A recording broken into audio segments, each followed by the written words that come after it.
Say my name. I am awake. I am the danger. I am the one who knocks.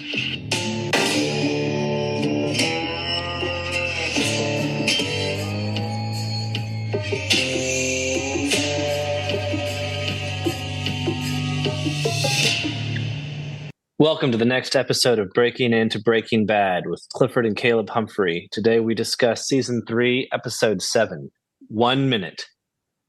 Cabes, you want to give us a synopsis of what happens in this episode? This is a crazy episode. This is a really crazy episode. It's awesome. This one was a lot of fun. It starts off with some history of the Salamanca brothers, them growing up with good old Hector. You actually see him moving around and actually talking. Oh, he's moving all right. Yeah, you see the bond that they kind of been, what they grew up with, which makes them so close now, even though they don't talk very much. You see Hank kind of has a come to Jesus moment, because in the beginning of the episode, he blows up on Jesse and punches him, almost kills him. He does the right thing, calls an ambulance and reports it and everything. And after that whole scenario, it was really like I said, it was more of a come to Jesus moment for Hank, because he finally opened up to Marie about everything that he's been going through, the panic attacks, El Paso, just everything that's been going on. You kind of get a better understanding of where he's at now. And you also see, it's pretty crazy with Walt starting his job at the lab, and brand new assistant in Gail Bedecker, and he does everything that he's supposed to do, but basically Walt just wants Jesse to work for him or work with him again, and convinces Jesse not to press charges against Hank, which was the big what if of the episode. But the grand finale of the episode was with the two brothers coming to assassinate Hank, and Hank was able to outsmart him, but he got shot up really bad. So the title of the episode is pretty clear. Once you get to the end of the episode, the title is 1 Minute. And at the very end, after Hank learns that Jesse's not going to press charges, he gets a mysterious phone call from he doesn't know who tells him he's got 1 minute before some people are going to show up to kill him. And that really is quite the scene. So I don't think that 1 minute refers to anything else but that. All right. Well, so like you said, the introduction shows the two boys and they're fighting with one another. And one of them says, "I wish you were dead," or something like that. And the uncle, Tio, he does something pretty drastic. He said he threatens. Well, he starts to drown the other one and says, "Is this what you want? Do you really want him to die?" And then he says, "Familia es todo." I think, right? Like family is all there is, right? Yep, family is everything. Yeah, family is everything. And so, and you see that among sort of crime families. Like, you can't really trust anyone completely except family, right? And trust is so important for a criminal organization like that, because everybody's in the act of injustice. And even the line is brought up in the episode, "There's no honor among thieves." Saul says that. And he's like, well, I mean, present company accepted. Yeah. But even when he says that, it's really clear. Oh, no. Walt should know that Saul would betray him in a heartbeat if it turned to his interest to do so. In the same way that when he says, we may need to consider other options if Jesse doesn't act up. In other words, we just might need to kill Jesse. And I think that's a pretty important moment, because that's, I think, when everything kind of starts to change for Walt with regard to Jesse. So anyway, we're getting a little ahead. So as you noted, the very beginning is when Hank kind of goes postal on Jesse. Saul's kind of growing on me, his character. When he tells Jesse, "This beating, best thing that ever could have happened to you." It's true because he looks at the big picture. He looks at what's best, not only for him, but it's his job. He's supposed to see what's the best, Yeah. best outcome, and it was. Right. What does he call Yeah. it? Your get out of jail free card. Right. Walt comes in and visits Jesse, and he's really guilty. He feels really guilty. And my question is, now wait a minute. Is Walt at fault? Like, I'm pretty sure Walt saved Jesse's ass from arrest when they were in the RV, and he was the one who called Hank off. And remember, why was Hank there? Because Jesse let him there. So I'm wondering, like, wait a minute now. To what degree is Walt really at fault here? Yeah, I mean, this is the second time that Jesse has gotten beat up for. Yeah, right. That's true. Involving Walt, and Walt even says, like, well, it did work, but anyways, Right. Yeah, but it's not it's just not the time. It's not the time. Right. So Jesse is set on suing Hank, and is it because he thinks, I'm going to get a lot of money this way, and at the end of the day, I'm just I'm just a person out to try and make money, and this is an easy way to do it? Or is he just want revenge? And this is the way he goes into just the detail, like everywhere he goes, I'm going to be there. It's not like Jesse's It was a little character sick to do all of that. I couldn't really tell Right. what was the main drive behind him. That speech he made was just kind of crazy. Yeah. I don't know if crazy. he was just upset about the whole situation, if he was wanting to kind of show some level of superiority over someone. I don't know. He's constantly looking for some kind of respect. So maybe this was a way to lash out at it. Yeah. Well, I thought it was interesting when Jesse basically threatens Walt and says, if he's like, I'm going to go back to cooking. And if Hank comes after me, he's like, I'm going to tell on you. And I'm going to bring you down, because you're what he really wants. And it made me realize, we're back to where they started in their relationship, except now the shoe's on the other foot. Now it's Jesse blackmailing Walt. And if you remember, it was the exact same thing before, right? It was Jesse who was guilty, and Walt was threatening, I'm going to turn you in unless you become my partner. And so now it's completely turned around. I thought it was also telling that Jesse's maintained his sobriety throughout this whole thing. Yeah, the toxicology report came back negative, right? Right, and you could tell that was hard for Hank, because it really made him realize, I'm the bad guy here. He wanted to say, this is just a druggie who, who cares if you beat him up, right? I mean, but more and more throughout the episode, Hank starts to realize, no, I made a huge mistake here. I mean, you really see Hank a broken man. I mean, when that scene in the elevator, when he's just crying on Marie's shoulder. I mean, this hunk of a guy who's just tough, all the way through, just broken and weeping on Marie's shoulder. You got to know that was a really awesome moment for Marie, though. Because right. He's been trying to get him to open up, and their marriage was kind of not, I wouldn't say it was suffering, but it wasn't blossoming in any way, communication wise. And then for him to finally do that and then open up to her, I think was a pretty big step for them. Yeah. Right. Because he had been holding her at a distance for so long, kind of.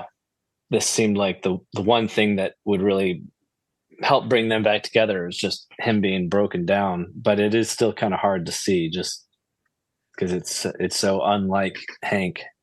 Okay, so Walt's at his apartment. He bought the place furnished and decorated, so he feels like he's at home.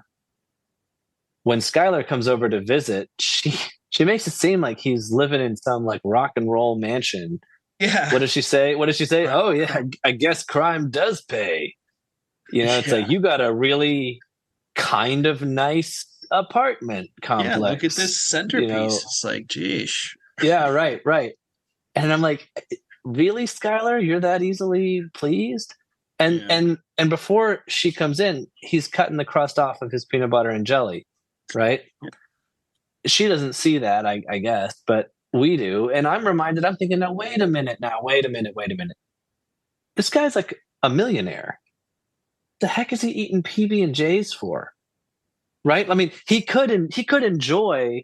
He could order takeout, for crying out loud. He could go to the steakhouse. He could eat anything he wants. Well, that's a good point. So you think he would enjoy the tiniest little bit of pleasure? Yeah, he hasn't gotten to that stage yet, because to him, it's still like I need to do this to get to this place. You know, he hasn't been hey, I could do whatever I want now. He just hasn't been there at all yet. He's still on a mission. Yeah, he's still driving his kind of family car. Now we're maybe if you had asked him in that moment, hey, Walt, why aren't you like living it up a little bit? He'd say, because you don't understand. It's not about me. It's for the family. All this is for the family. So it's not just that he's making the meth and taking on all the risk that comes with, manufacturing illegal drugs. He's also sacrificing pleasures that he could indulge in with every reason. And that's another sacrifice, perhaps, for his family, or at least in his mind, that's what he's telling himself. It could be that he's just thinking, no, I want to save it all up so I can have this giant vault of golden coins to swim in like Scrooge McDuck or something one day, But I don't think so. He doesn't seem to be a miser completely. But I don't know. Eating the PB&Js just struck me as not even that healthy. I mean, why doesn't he care for his health? And on that note, similarly, he's not on radiation or chemo anymore. Why is he still shaving his head? Because that's Heisenberg. Yeah, right. That must be. I mean, Heisenberg is sort of taken over now. Yeah. Yeah, like this is his new look. He's embraced it, and I feel like he also thinks it kind of gives him an image that he needs to uphold. Yeah, I guess so. I thought it was telling when Skylar comes to visit and talk with him, he doesn't treat her like he's always treated her. He treats her completely differently. He's sort of like, like, say what you got to say.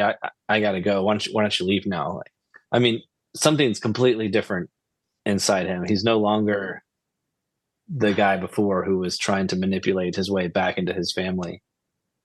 I still felt like there was a little bit of, I mean, her whole point was to convince him to go talk to Jesse to not press charges, right?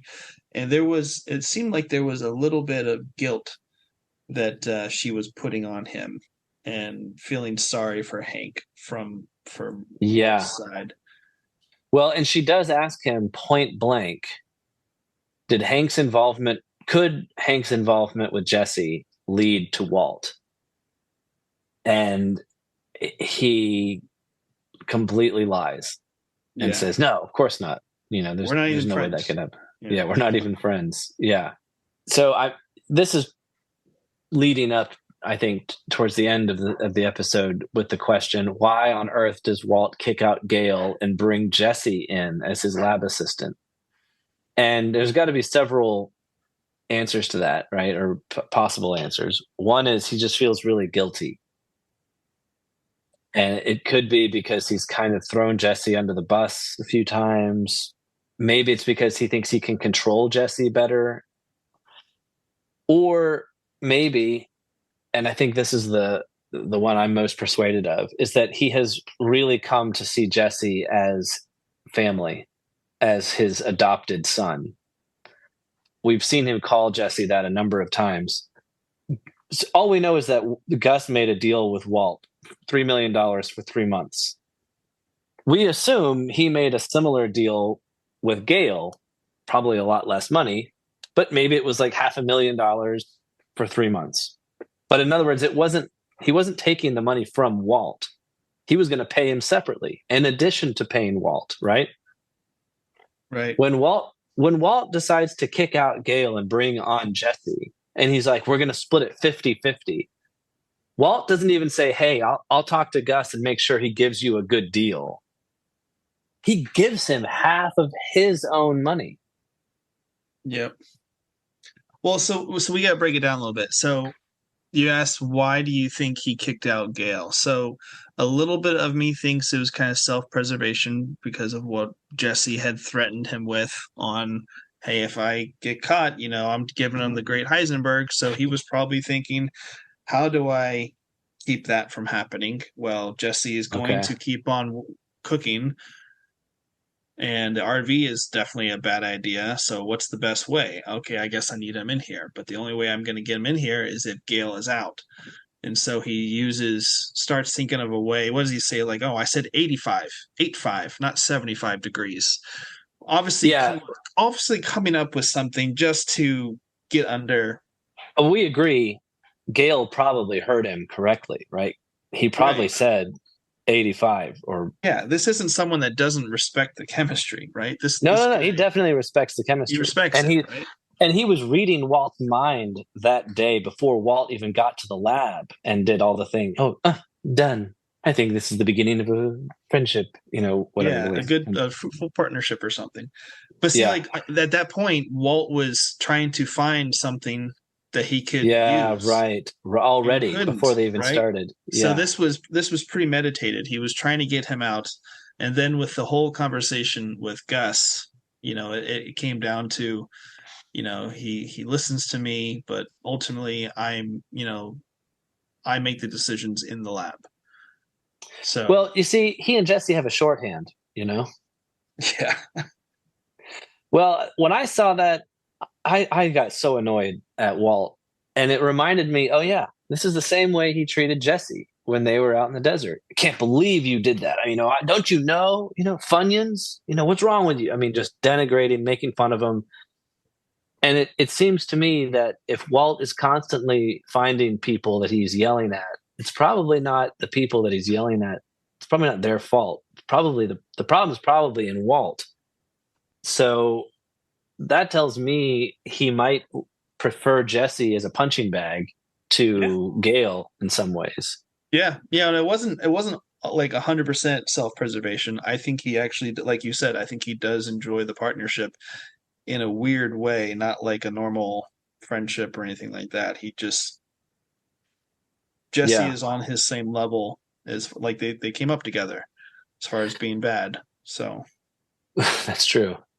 It's just come to me. I think Walt tells himself, and he told Gus, that he's not a prideful person.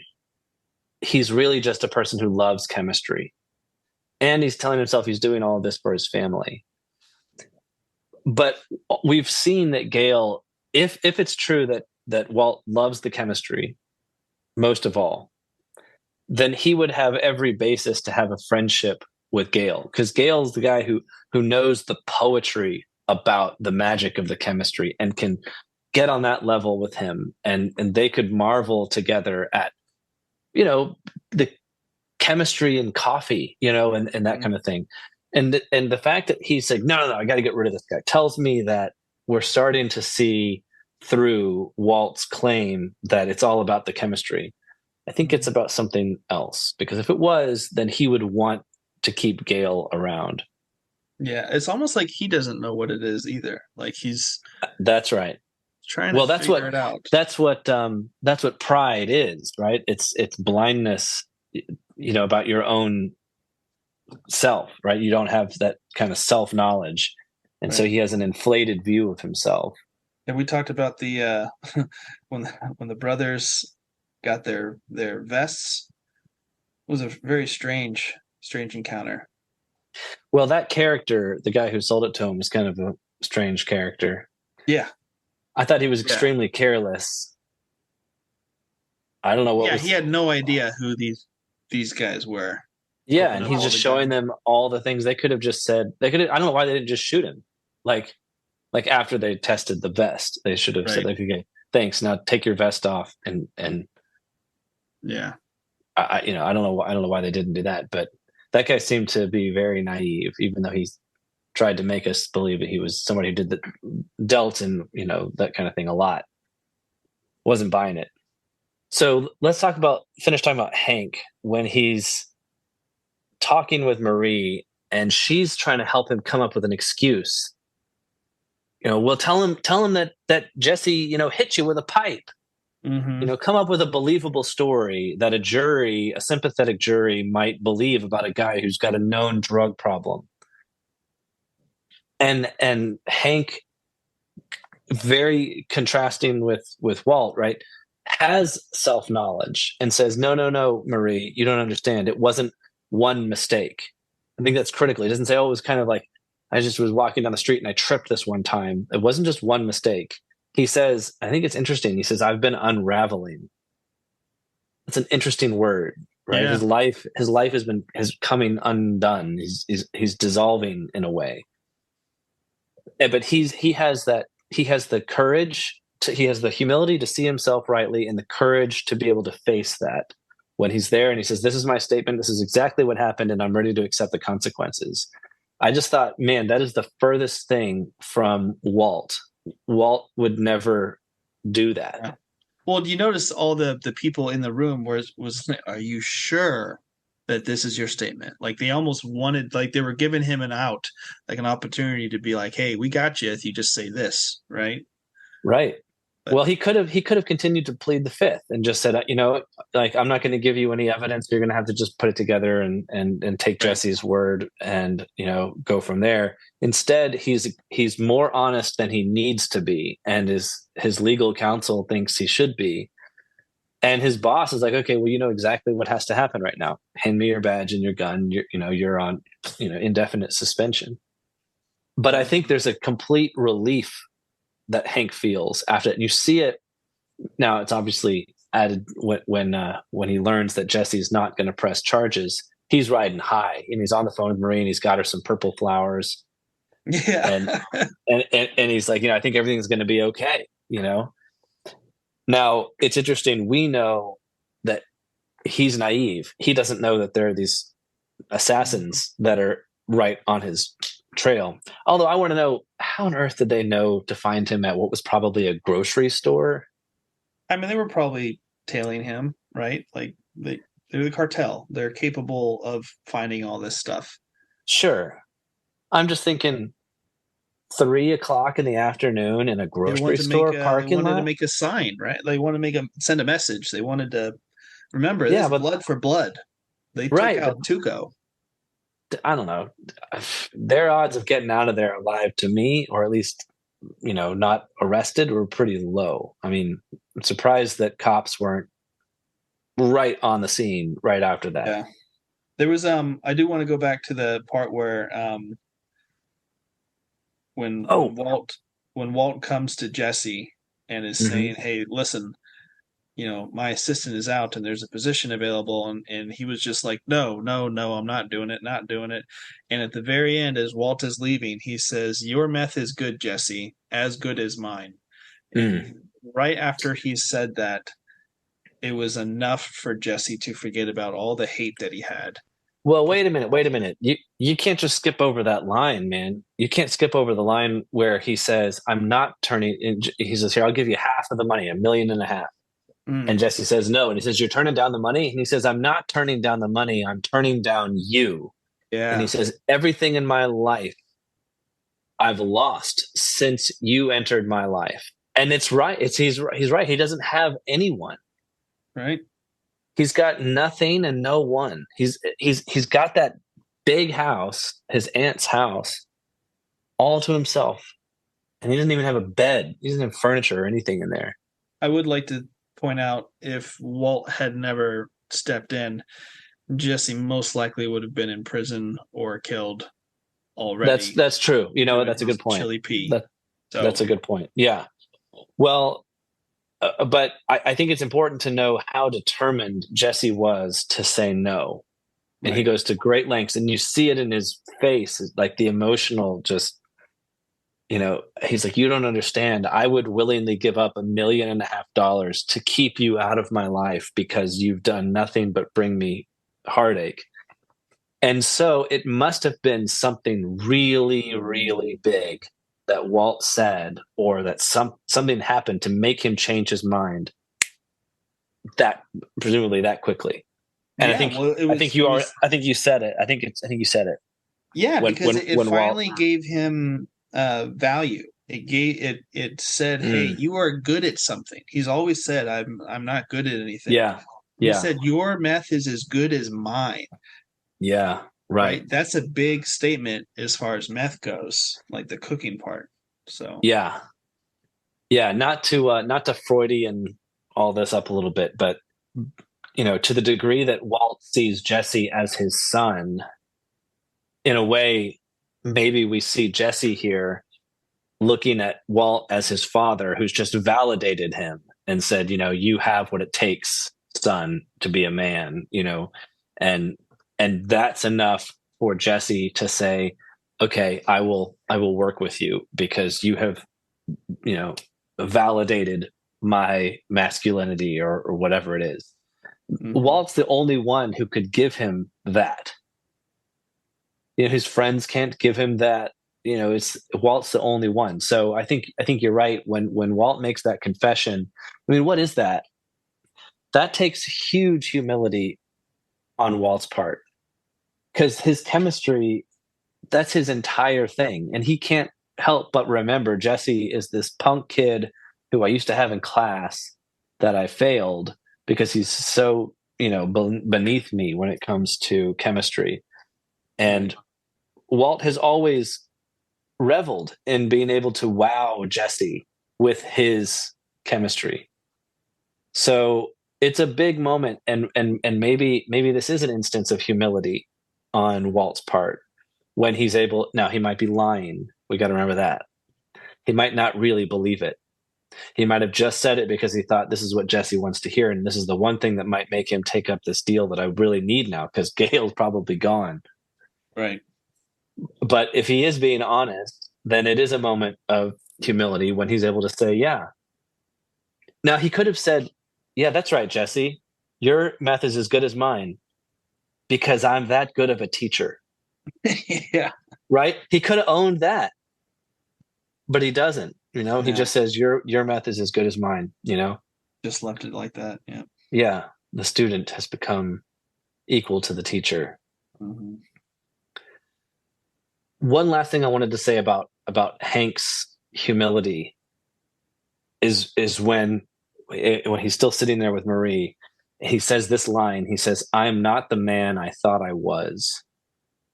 That to me is the most perfect confession of pride, right? When you've built up in your mind, I'm this man and I'm not, and then now I see I'm not that man. So all props to Hank in this episode. I think humility really is kind of a guiding theme throughout the whole episode. Yeah. Well, he was able to really like take it all in because he kind of went like a timeline. He's like, first I had these panic attacks, and then the whole thing that happened in El Paso, and Right. like I just did not know how to handle any of it. Yeah. Well, to finish the thought I had earlier about why does Walt give up half of his money to give to Jesse when I wouldn't think he would have to. I would think he could have just called Gus and say, "Hey, whatever you were going to pay Gail, give that to Jesse." And then Walt could have said, "And you know what? And I'll throw in $500,000 or something."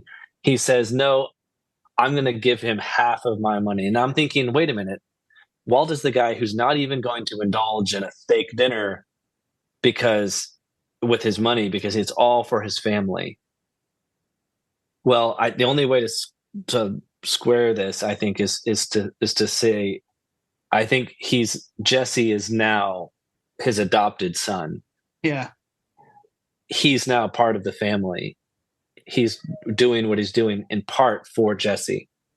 Yeah. Now, I'll say, devil's advocate here. It could also be that he's doing all of this to please Skylar, who came to him and said, "You have a way of communicating to Jesse Pinkman and telling him not to press charges.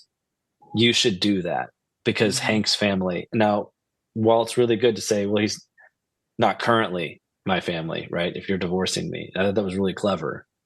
Yeah. But it really does look like Walt just says, okay, I'll do whatever it takes to get Jesse to not press charges.